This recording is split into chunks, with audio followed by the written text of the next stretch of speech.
Welcome to TPI, also known as Tommy Phillips Idiocy. This is the next generation of sports talk. We begin with the Packers' victory over the Vikings, which was exactly what they needed to do. Just pull out the win and not worry about style points. By the way, you can also find this analysis over at my blog at animebowl.com. A rivalry game is always difficult, no matter what the records are. This game was no different. The Vikings had pulled within 1 point after halftime and were on the verge of really putting the Packers in trouble. That's when the California coup of Aaron Rodgers set in, particularly on the next drive with the score 17-13. I read so many Super Bowl books about the games of the 60s through the early 90s as a child, and it was ingrained in my head what a legend Joe Montana was. In Super Bowl 23, with his team down by 3 and looking at a long drive, he pointed to John Candy eating popcorn in the stands and told his teammates in the huddle, "There's John Candy." He wasn't fazed by anything. The 49ers went downfield to win it on a TD pass to John Taylor. Aaron Rodgers has that same calmness about his persona. It's as if nothing phases him.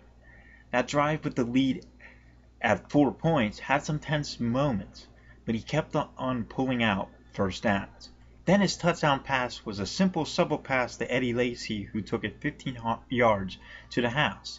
I got the feeling that the whole time while I was biting my fingernails, Rodgers was just calm as ever. He's like the ultimate laid-back California guy. That drive took up so much time that the Vikings got a touchdown in 2, but ended up never getting the ball back after 2 first-down runs by Eddie Lacy. He grinded out the tough yards, and that was it. So it's on to the big matchup against New England next weekend, one that I'm sure will put ratings through the roof if it's a close one. An important one for the common games tiebreaker that may come into play with the Detroit Lions. Speaking of the Patriots, they ran up the score in their 34-9 victory over the Lions. This was classic Bill Belichick. Not only did he have the team punch it in for a touchdown from the 1-yard line with only 2 minutes to go and no reason to do anything but take 3 knees, but he had LeGarrette Blount do it. It sent a clear message to the rest of the league that he's up to his old 2007 tricks again. You better believe he signed Blount just to stick it to the Steelers. That's just the way he is. Turkey Day is coming soon, and we've got 3 games on Thanksgiving again this year.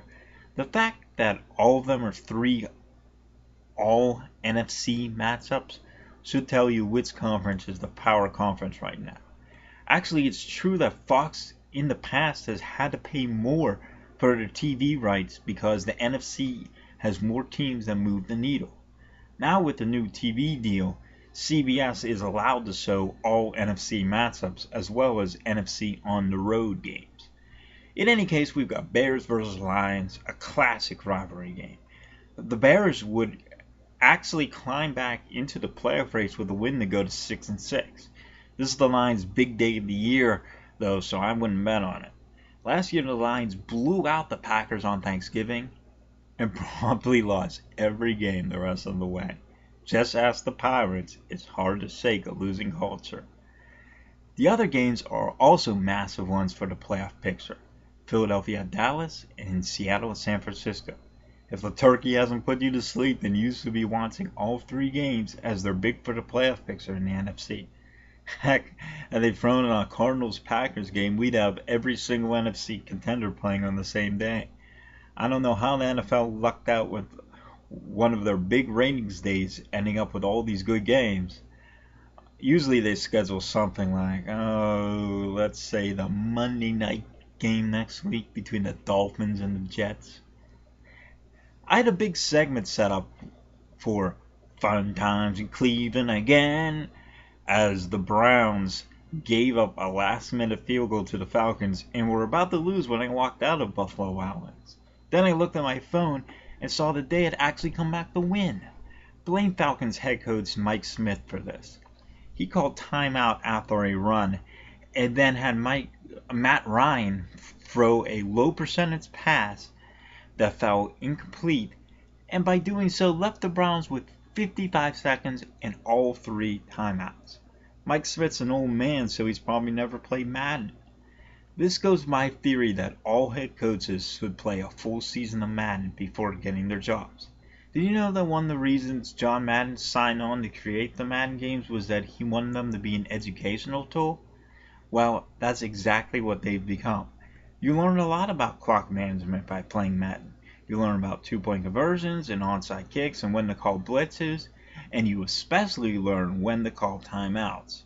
Mike Smith looked like a fool out there stopping the clock for the Browns. If he had only fired up a season of Madden, he would have learned some common sense. My Fun Times in Cleveland Again segment that I planned also featured Cleveland's other team, the Cavs. LeBron James, whom I was a big fan of while he was in Miami, is watching his team utterly suck right now. Maybe the Cavs shouldn't have traded away number 1 overall draft pick Andrew Wiggins, with lots of promise, for perennial loser Kevin Love.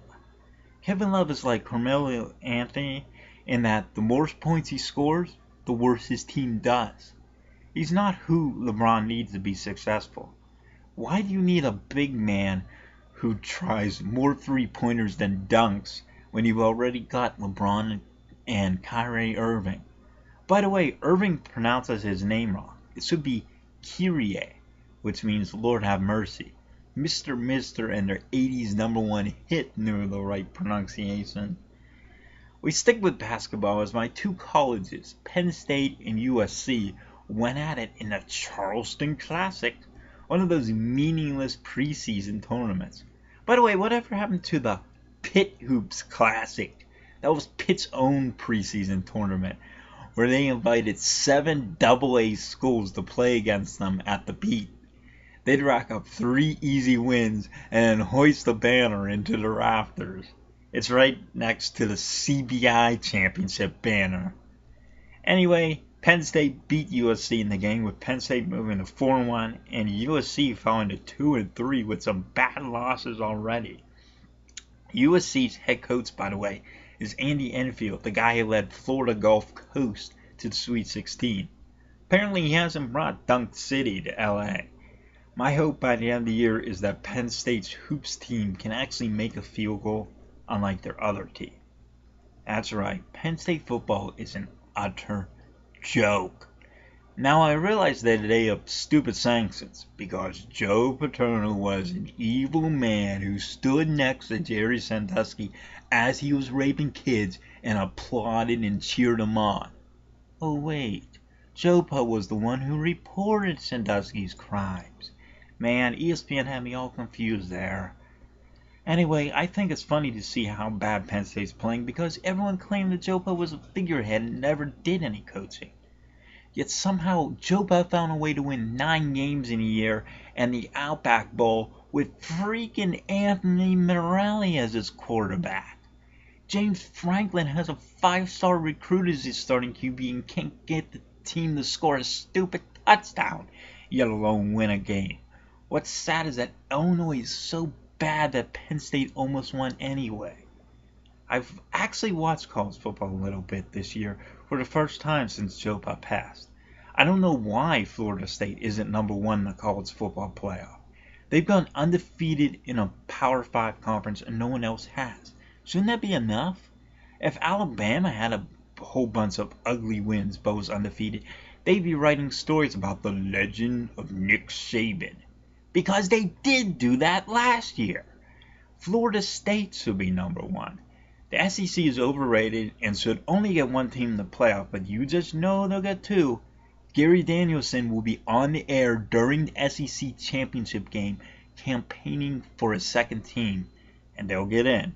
So that leaves 1 spot, and it'll be Oregon unless they choke again, in which case he'll be the Big 12 champion, probably Baylor.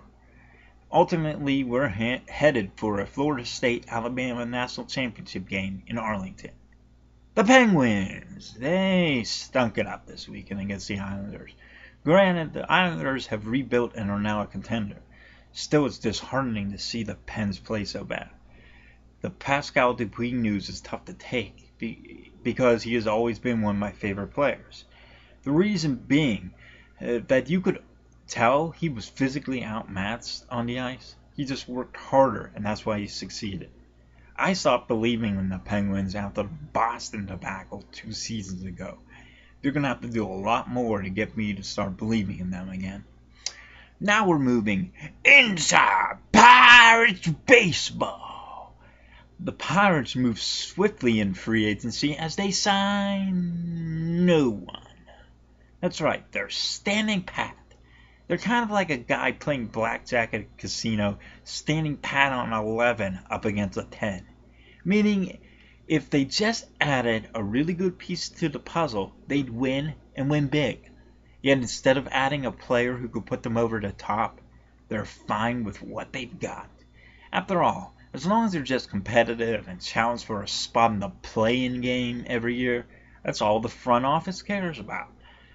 Fans will keep on streaming in the PNC Park and keep on running on the field saying that God told them to and waving their Confederate flags at Leonard Skinner concerts. Who cares about the World Series? The World Series stuff, that's for San Francisco, St. Louis, Boston. It used to be for New York. We don't need no stinking World Series. We just need to get into the play-in game. Who cares if we waste Andrew McCutcheon's prime? Meanwhile, the Red Sox are trying to add Hanley Ramirez, the Marlins have locked up Giancarlo Stanton, and the Cardinals traded for Jason Hayward. Boy, do I wish I cheered for a baseball team that actually tries to win instead of pinching pennies. We've now got some soccer scores for you. 0-0, 0-0, 0-0, 0-0. Look at this one. 1-0. Wow, that one must have been a real thriller. Happy time. Happy 28th birthday, Jared Glasser. Jared got married this year and fathered a child as well. Jared works at Oakmont Bakery, and speaking of which, can I get some donuts? Happy anniversary to Catching Fire. The Hunger Games second movie came out a year ago this week, and it was one of the best films I've ever seen. Following in the footsteps of the excellent first movie, Catching Fire was utterly brilliant. The third movie, Mockingjay, came out this week, and it was pretty good as well, although not nearly as fun or exciting as the first two. That's what happens when you try mixing in anti-war and anti-military politics, where it just doesn't make any sense. Happy trails, LeGarrette Blount. Blount decided to walk out on the Steelers because he wasn't getting the ball enough. The Steelers then decided to immediately cut him. An interesting move given the fact that Blount had gotten no punishment for being arrested earlier this year. Of course, Blount signed with the Pats, and you just know that if the Steelers and Patriots meet in the playoffs, Belichick's going to have them pounded in for the sole purpose of sewing them up. Alright, that does it for this week of TPI. I'm going to work on getting guests for future episodes of this program because even though I know everything, sometimes I decide to let other people have a turn. It's only fair. See you next week when by that time I will be engaged to Emily Van Camp. So long!